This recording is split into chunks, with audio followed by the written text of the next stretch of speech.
Want to make sure you never miss a new release from the official Creepypasta.com YouTube channel again? Be sure to subscribe and hit that bell to turn on notifications. Blood Magic by Tobias Wade. I was almost friends with a monster when I was 11 years old. I would have preferred a human friend, but my family had just moved to a new city where everyone was cold and distant. My father promised that I'd meet new people at school, but there were still a few weeks of summer and I had nothing to do. Elisa Williams was the one I really wanted to be friends with. She lived next door in a beautiful gray house with a high fenced yard. I used to sit with my back to the fence and listen to her playing and giggling, the sound bubbling up like music made by everyone but me. I wasn't brave enough to introduce myself, but after a few days of moping around the house, my mother volunteered to do it for me. I stood behind her, carrying a basket of cookies while she knocked on the neighbor's door. "Elisa?" The man who opened it looked like a poorly shaved bear. "Get over here and meet your new friend." "We're busy!" came the shrill response from somewhere deep in the house. My mother marveled about the woodworking and craftsmanship and asked the age of the venerable structure. "Now, Elisa," the bear bellowed. "I know you're alone up there." A short, angry sigh, like what circus lions must do before they're forced onto the stage. Then footsteps creaking down the stairs. "I've got cookies," I supplied hopefully. "Elisa spends all day playing by herself," the bear said. "She's been so lonely since her mother passed. Some company will be good for her." I thought about the giggling I heard through the fence, and I didn't understand how someone could have such a good time on their own. Elisa appeared a moment later, her head hanging low in surly obedience. She wore shorts and long socks pulled halfway up her thighs, one bright green and the other purple. That's all I really saw, because I was so embarrassed that I couldn't look up from the basket of cookies I held out. Elisa snatched the whole basket and briskly turned around again. I glimpsed a wave of black hair, curly like her father's, but not so wild. After a few steps, she turned to glare over her shoulder with the expression a vegan might give a barbecue. "Well, are you coming or not?" I hadn't taken my second step before she cut in. "Shoes off!" I hastened to obey. "No, the socks stay on. What are you, some kind of barbarian?" "No, ma'am." I don't know why I said that, but I was scared of her, and I didn't want to give her any reason to send me away. Elisa seemed satisfied with the answer, though, and she permitted me to follow her up the stairs toward her room. I felt like I was on solid ground until she said, "We don't need any more friends. None of our games have room for a third person." "Your dad said—" "He isn't my dad. He killed my father and took me prisoner." Oh yes," she said, pivoting her socked heel on the wooden floor so smoothly that she seemed to almost float. "But that's okay, because sometimes he brings me little boys to eat." I could only hope that my stunned silence was mistaken for composure. Elisa rolled her eyes and opened the door to her room. "Just kidding. You're not stupid, are you?" I didn't realize I was holding my breath until that moment. "I'm sorry, that wasn't a fair question. Most stupid people don't know they're stupid, and I suppose it's perfectly fine if you are, as long as you don't try to perform surgery or vote or do anything a normal person would do," Eliza rambled. The stairway and hall we passed were heavily decorated with framed portraits, hanging tapestries, and ornate tables littered with precious and intricate things. It was a stark contrast to Elisa's room, which had a simple metal frame bed in the corner and a dark wood cabinet on the other side. The walls were painted black, and the window was concealed beneath a thick curtain. There was nothing on the hardwood floor to disrupt the monastic austerity. "How do you play games without any toys?" I asked. "We play blood games," she said, stressing the plural again. "The kind that need magic to work. You do know about magic, don't you?" Yeah, sure, of course." I didn't want to say anything more to betray my ignorance. I reached for a cookie from the basket, but she slapped my hand away. I stood in disbelief as she ate one of the cookies herself.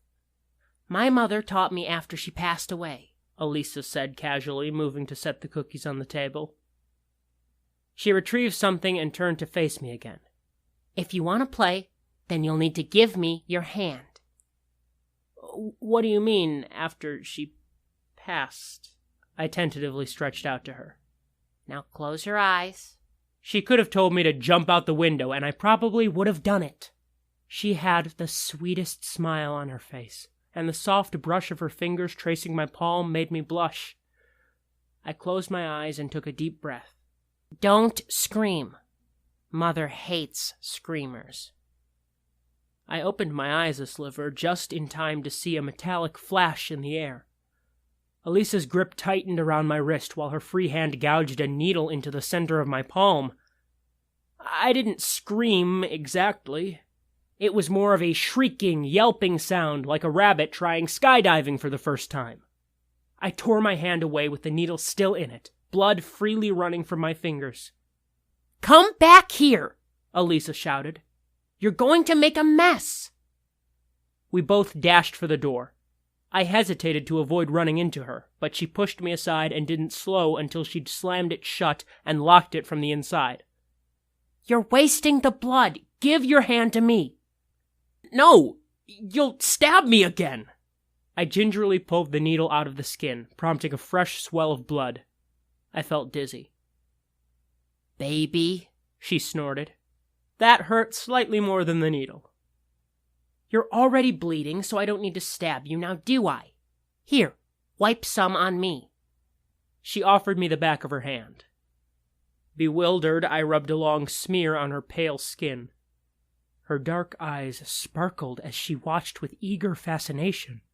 I almost took the opportunity to flee, but I couldn't resist asking. How does blood magic work? Mother said that when the world was young, all living things were connected and the same blood flowed through one to the next. Elisa plucked the needle from my fingers and pricked her clean hand daintily to draw forth a single drop of blood. We started to fight one another, though, and it got worse and worse until we had to pull apart into separate entities. We became so distant that we started taking different shapes. Some animals even preyed upon others until we forgot that we were even the same. The blood is the only part of us that never forgot. Using the nail of one index finger, she deftly traced a pattern in my blood. A circle with a triangle inside and a square inside that, and perhaps even a tiny pentagon within. With deep concentration, she pressed the single drop of her blood into the center of the design. "Now what are you doing?" I asked. She smiled, but the gesture seemed strained and unnatural, like a dog baring its teeth for a dog food commercial. "Duh," she said. "I'm making magic." And she was. The pattern of blood on her hand was glowing, soft at first but growing brighter in even pulses. My heart began to race with excitement, and the pulsing light increased to match its rhythm. "What's it do?" I asked. "I'm going to grow you a friend," she said. "That's what you want, isn't it?" I wanted to tell her that I didn't need a friend anymore because I had her. But we don't always get what we want, even from ourselves. Especially from ourselves. "Yeah, sure. That's what I came for," I said. "Okay, watch." The light grew stronger, but I couldn't look away. The pattern was moving now. The triangle was turning within the circle and the square within that, which moved in the opposite direction. And from the center grew a red stalk, like a time-lapsed bean struggling through her skin to sprout and curl into the air. Within a breathless moment, the stalk had grown over a foot. The veins of Elisa's hand glowed beneath the skin like a network of roots. And from that strange plant, an even stranger fruit began to swell. "What is his name?" Elisa asked. How about Sid?" The fruit looked like an organ with a face. I didn't know what a fetus looked like at the time, but when I saw a picture when I was older, I knew that's what it was. How big will he be? I want to be taller than he is, I said. She smiled. What? I said. We'll be playing sports and stuff. I want to win. What does Sid like to eat? She asked. I glanced around the empty room, spotting the basket. Cookies, I guess. It was larger now. I could make out tiny hands and feet pressing against its transparent cocoon. And what does he love? Her voice was fainter now, straining with exertion. Her glowing veins extended all the way down her arm now, and for the first time I realized the concentration on her face. It was mixed with pain. I don't know. I don't think I like this game. I don't want to play anymore. You can't stop now. What does Sid love? Elisa took a sharp intake of breath and grimaced. The plant had stopped growing, and the swiftly gorging fruit was about the size of a watermelon. How was it getting so big? Was it filling up with her blood? Stop it, I said. My voice cracked, but I didn't care. Make it go back. Cut it off or something.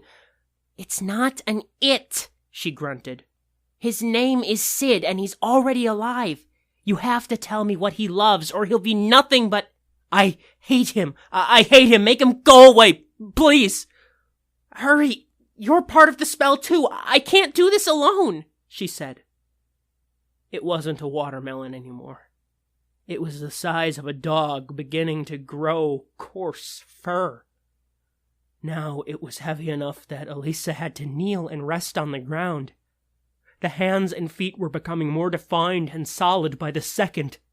Its eyes fluttered once and then opened to pierce me with pale, sightless orbs. Mr. Williams! I screamed. Mr. Williams, help! It's hurting her! Thunder on the stairs, but the wretched thing reacted to the noise and flailed its arms. One wild claw pierced straight through its encompassing sack and clawed the open air an inch from my face. Bright red fingers clutched the tattered opening and ripped it wide in a rush of blood. All at once, Sid was free and on the ground, standing almost as tall as me. Pounding on the door, it was still locked. What's going on here, Elisa? Are you okay? She lay panting on the ground. The blood was beginning to evaporate into a thick red mist. I choked and fell to the ground to avoid breathing in the heavy, wet air. The tattered sack, the discarded dying stem, both withering before my eyes. Sid was crouching in terror, its matted blue fur showing through the evaporating blood. Open the door! Boy, are you in there? I crawled across the ground to unlock the door. More pounding, louder and more desperate than ever. Out of the corner of my eye, I saw Sid, flinching at each resounding crash. The instant I fully turned away from it to unlock the door, I heard Elisa scream. I pounded back the lock, and the enormous pressure on the other side made the door spring like a trap. The man was roaring, but it was too late. Elisa's stomach had been savagely opened. Sid loomed over her, digging through her stomach as though searching for something. When it turned to face Mr. Williams' onslaught, it was shoveling a bloody clump into its mouth. Mr. Williams almost caught it, but it bounded away just in time. The bear man moved to the window to block its retreat, but he missed again when Sid lunged for the basket on the cabinet instead. By the time Mr. Williams caught up with it, Sid had already fled through the door. It's my fault! I heaved for air. Mr. Williams knelt above his daughter, clutching her soaked body to his chest. I could have stopped it, I said. I could have told it not to hurt anyone. I'm so sorry. We need to get out of the house, he said. I followed him downstairs, though I knew it wouldn't return. The monster had been born with but one desire, and it would stop at nothing to get it. There was nothing left to satisfy it here. A cookie monster was born that day.